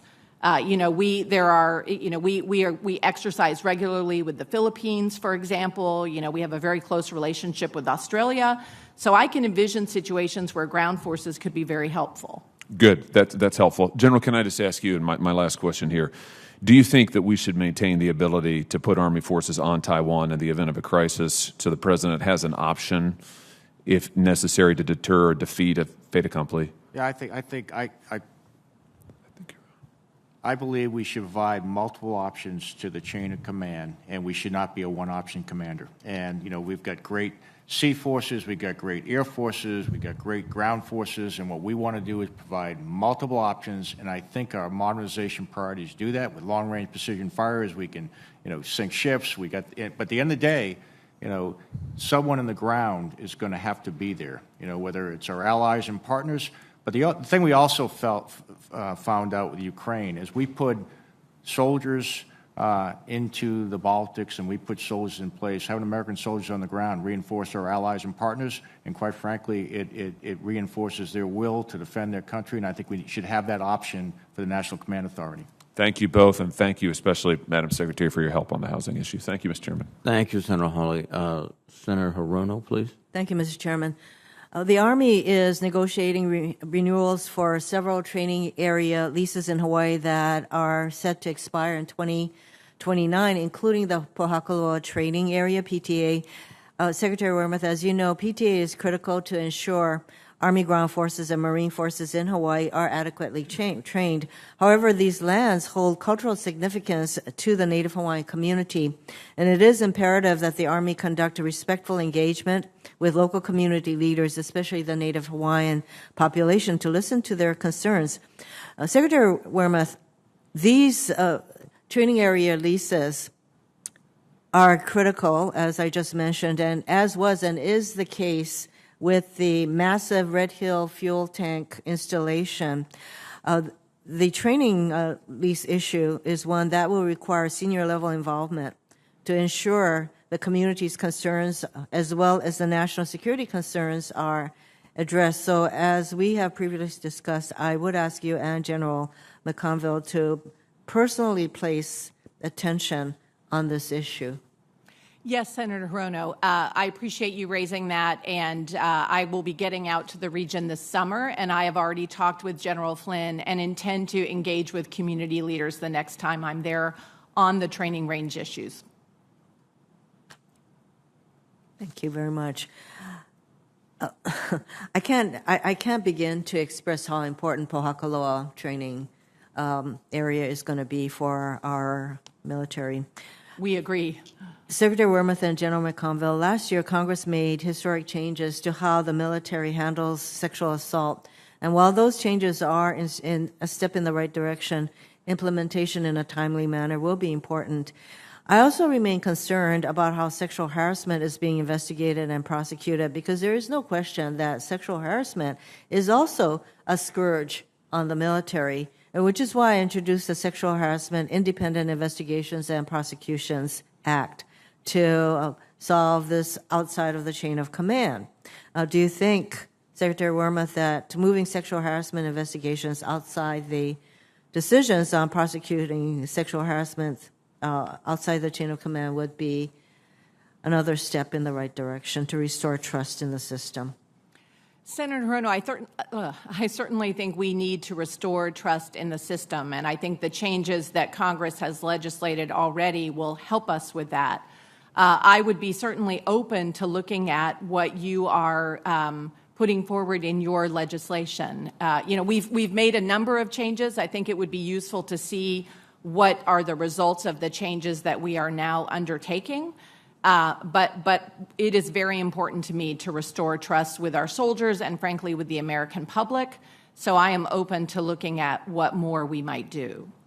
Because just as we remove sexual assault from the chain of command, I do see the sexual trauma in the military sexual trauma as a continuum, and I believe that a huge part of what happens in sexual trauma in the military is the issue of harassment. So for both of you, last Congress, this is for General McConville. The Army's Multi-Domain Task Force, MDTF, is focused on defeating an enemy's anti-access and area denial capabilities. And I believe the Army is planning to stand up additional MDTFs beyond the one at Joint Base Lewis McChord in Washington State. Is the Army still planning to stand up additional MDTFs, and if so, where? Yes, Senator, we are. We stand right now to stand up 5 of those. The next one that we're standing up initially is in Hawaii. The command has been selected, and that multi-domain task force will provide what we call long-range precision effects, which is through intelligence, through information operations, cyber, electronic warfare, and space, and it also, depending, will be tailored to provide long-range precision fires that can penetrate anti-access air denial capabilities, sink ships, and provide fires in a precision way for our ground and joint commanders.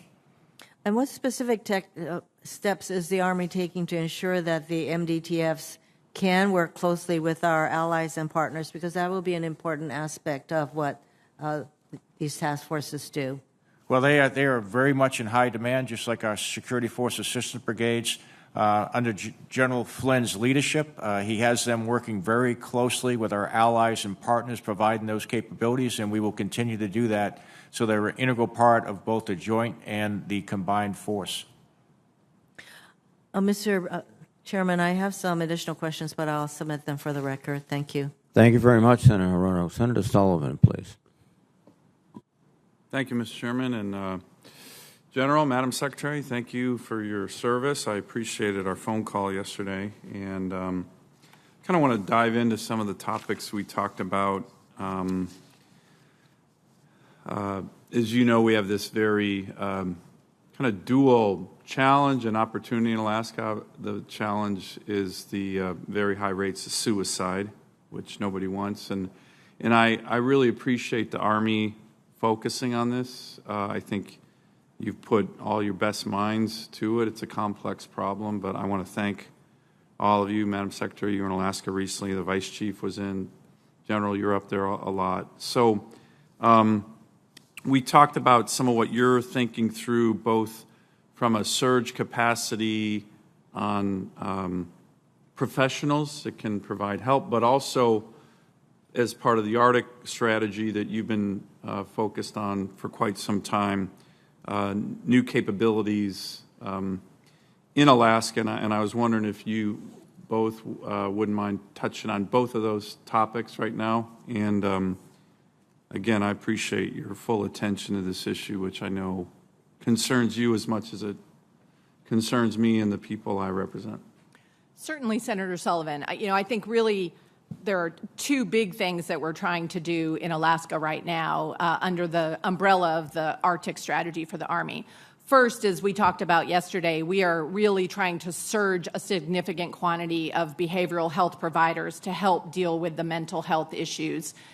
So we have behavioral health folks going up. We are sending military family life counselors. We are sending chaplains. And that will be a 6-month surge. And we will be doing a 100% mental health check of every U.S. Army Alaska soldier. Thank you. One of the things we found in addition that we think is contributing potentially to some of what we're seeing in Alaska is that some of the soldiers there don't feel like they have a sense of identity or purpose around why they're stationed there. So we are looking at, as we talked about yesterday, reflagging the U.S. Army Alaska headquarters as the 11th Airborne Division, which is a division that was disestablished but has a very storied lineage. And we're thinking of essentially renaming U.S. Army Alaska 11th Airborne Division. So that would be Some an details. operational. Yes, it would command. become an operational headquarters, the 2 brigades that are there. We're not adding or subtracting force structure. It's really sort of more of a new sense of common identity for the soldiers up there. Great. General, you have any thoughts on that? As the Secretary said, as we give them the identity, haven't had a chance to serve in an airborne division, the 101st Airborne Division. The 11th has a great history and heritage. That means a lot to soldiers, and tabs on their badges and things like that matter. But also we're looking at the Arctic very differently. We put out a strategy. We think it's very different. We got to be able to operate in that environment. We got to make sure the units have the capabilities, and that gives them the confidence to be somewhat special. You're the ones that can operate with the right equipment and even transform some of those units so they have the right vehicles to operate in the coldest time. They have the right equipment and the right clothing, and all those things come together to give them a sense of identity, and that's who we send there. We have a lot of people that want to go to Alaska. They go up there and they thrive. We have some that don't. They just have a tough time, and I think COVID has exacerbated a lot of the challenge we've had because of isolation, and that's something we're recognizing. We talk about building these cohesive teams. You build a cohesive team around a mission, and you give them focus, and you give them identity, and that's what brings them together, and that's what we want to try to do. Thank you. Madam Secretary, we talked yesterday about the civilian behavioral health support when it's difficult to fill. In a lot of places in the country, it's been particularly difficult to fill in Alaska. Do you think changing the ratio of uniformed to civilian behavioral health providers can, in remote locations, I'm not just talking about Alaska, this happened in other places in the Army, globally, not just in the U.S., can that help alleviate the challenge and the shortage problem? Something we're looking at here in the committee. Senator, I do think it's something that we need to look at. That was something I talked about with General Eifler in Alaska. I talked to his hospital director. We want to look at that. I mean, we of course need to look at how, what are the second and third order effects for changing those ratios, because we have to make sure we've got enough military medical providers for the whole Army, but it's something we want to look at, certainly. And let me ask, final question, kind of two-part. As part of the 11th Airborne, we were just talking about the multi-domain task force. I know that's something you were looking at in Alaska as well. And then the recent USARAC large-scale exercises in J-Park in March. Can you provide a readout just briefly on some of the takeaways from that? I know it's very significant, hard training, joint training in very cold weather.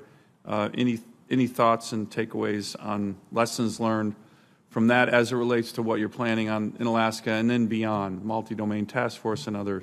Yeah, I can tell you, Senator, we kind of want to train where we're going to fight. And historically, Alaska's been more of a basing place. And we took our troops out of there and we'd either send them to the National Training Center or to Fort Polk.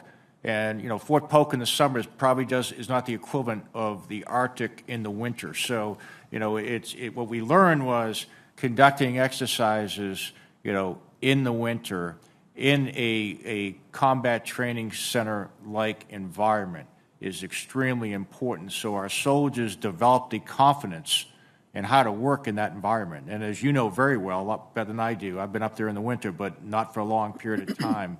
It takes a special type of training. It takes a special soldier that can operate and thrive in that environment. And that's why we want to give them a high visibility or high intensity type training event up in that environment. And General Flynn was very high on it.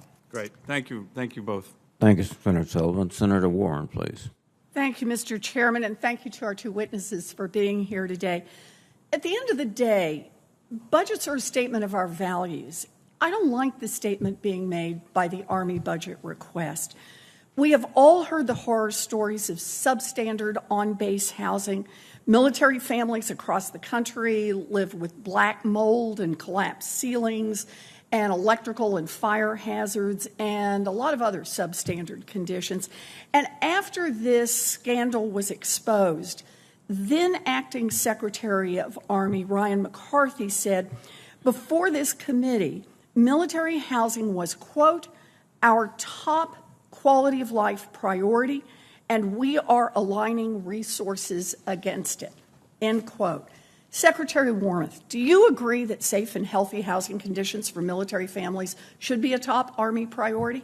I do, Senator Warren. Good. I agree with you on this.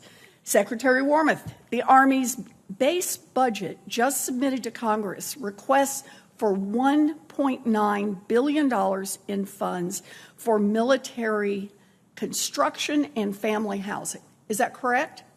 Yes, I believe so, Senator. Okay. The reason I wanted to clarify on how committed the Army is to addressing the military housing problem is because that $1.9 billion in the Army's base budget represents a cut to military housing and construction funding by nearly 40% compared with last year.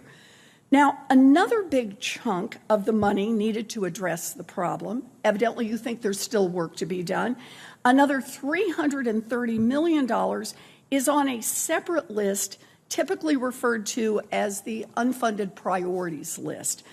This so-called unfunded priorities list is a way for the Pentagon to pad spending over and above the official budget. And it's not just a few extras. The Army's list this year adds up to $5.1 billion.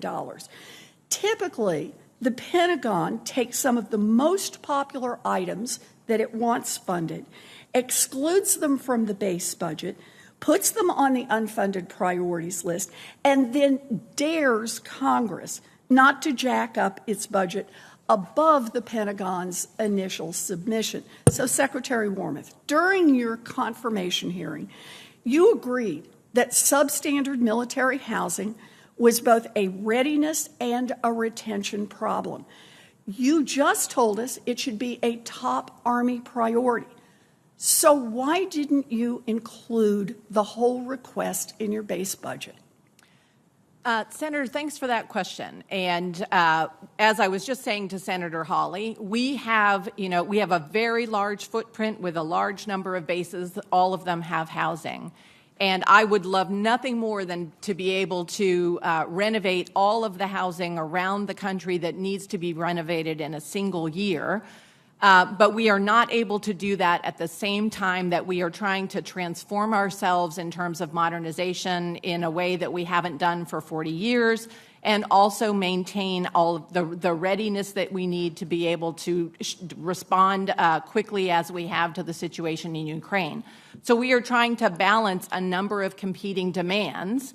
And we put, almost $2 billion in for family housing and barracks. And then we're required by law, the chief is, to submit an unfunded priorities list. Look, and I'll let him speak is to not the details. whether or not you have an unfunded priorities list. I understand that. My question is why housing ended up on it and why your base budget is a 40% cut on housing. I understand it's a 40% cut over just the year before. And look, I just look at it this way. Military families need this funding and they should get it. We need to fix our shameful military housing problem, and we need to do it as quickly as possible. These wish lists distort the budget process, and we should end this game. It is not worthy of our military. Either have the courage to ask for more money up front, or better yet, cut something else from your budget so that you've got enough room to be able to keep the promises that you made to military families. If taking care of military families is truly a priority, then you should be including it in and including their needs in the base budget request, not using military families as pawns to game the budget system for more dollars. So I just feel really frustrated about this process. Thank you, Mr. Chairman. Thank you, Senator Warren. Senator Peters, please. Thank you, Mr. Chairman, and thank you to our witnesses here today. Thank you for your service. Secretary Wormuth, the U.S. and our allies have shipped tens of thousands of Javelins and other anti-tank guided missile systems to Ukraine, where we have seen they've been used for just absolutely devastating impact against Russian tanks and other armed vehicles. It's been encouraging to see, and the skill by which the Ukrainians have deployed them has been outstanding. The proliferation, though, of affordable, easy-to-operate ATGMs has certainly changed the calculus of armor on the battlefield. We do know, though, however, that active protection systems can be used to defend armored vehicles from these kinds of threats. Other countries around the world, some of our allies, have embraced the solution, have been putting it on their armored vehicles in a pretty aggressive way. The U.S. Seems to be somewhat reluctant, with the exception of a small amount of our Abrams tanks that have these systems. The Army doesn't seem to have a plan to test and field anti-protection systems for the entire fleet of Strykers, for example, or other armored vehicles. So my question for you, ma'am, is does the Army have any plans to equip its Stryker with active protection systems? And if so, what is the timeline for testing and training? What does that look like? Senator, I think, we're certainly very concerned about threats to our tanks. And, we've watched, what drones can do, for example, to Russian tanks. And so we, at this point in time, I think that the protection systems that we have on our Abrams, on our Strykers, are quite good. I certainly would be willing to look in more detail if there are additional systems that have proved to be effective. We're also looking, as I said, there is a balance between how quickly we can modernize some of our enduring platforms like Stryker while also modernizing. But I will certainly commit to you to look into that in a little more detail. Well, as you mentioned, the threat is evolving pretty rapidly with relatively inexpensive weapons that do devastating damage. So I would hope that we're thinking this through, and lessons learned from conflicts are usually incredibly valuable. So yes, we're taking active note of the lessons coming out of Ukraine. I appreciate that. General McConville, the Army's multi-domain task forces represent, as you know, the centerpiece in operationalizing the Army's multi-domain operations concept. And this vision of MDO is critical to understanding how the Army plans to fight and win wars in the future. The Army has already activated 2 multi-domain task forces and plans, I understand, to stand up 3 more. In the Army, however, my question for you is, in the Army where the active component is less than 50% of the force structure, how does the Army National Guard fit into this vision for both MDTFs as well as MDO? Well, the Army National Guard is absolutely critical. I mean, I can't speak enough of what they're doing for the country. The Army Reserves, as you said, they're more than 52%.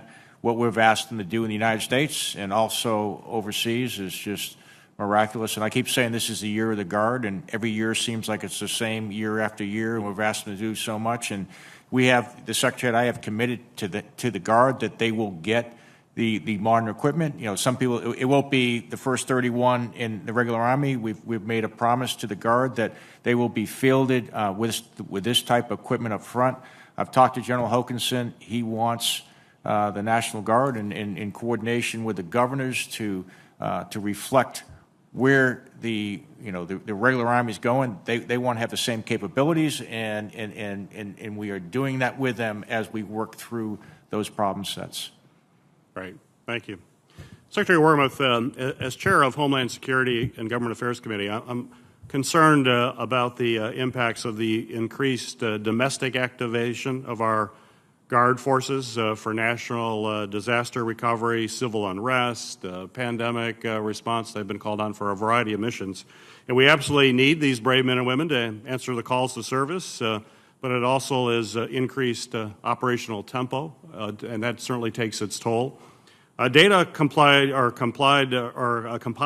by my staff indicates that the quantity of Army Guardsmen that fall short of earning a retirement credible year has increased from less than 1% to nearly 4.5% over the last decade. And while this is a small percentage of the total force, and certainly many factors are at play, I don't think it's any coincidence that the number is growing amid increased calls for non-federal duty. So my question for you is, while the state and federal management of our National Guard is an essential framework, is your department considering the inadvertent side effects of state activations while you're undertaking your duty status reforms? Senator, we're trying to look very, as General McConville said, we're very aware of how heavily used the National Guard is in many parts of our country. And we want to make sure that they are compensated and provided the benefits that they should get when they're activated in Title X status. And we try to look very carefully at the second and third order effects of their support to civil authorities. So we will look into what you're raising and get back to you with more details.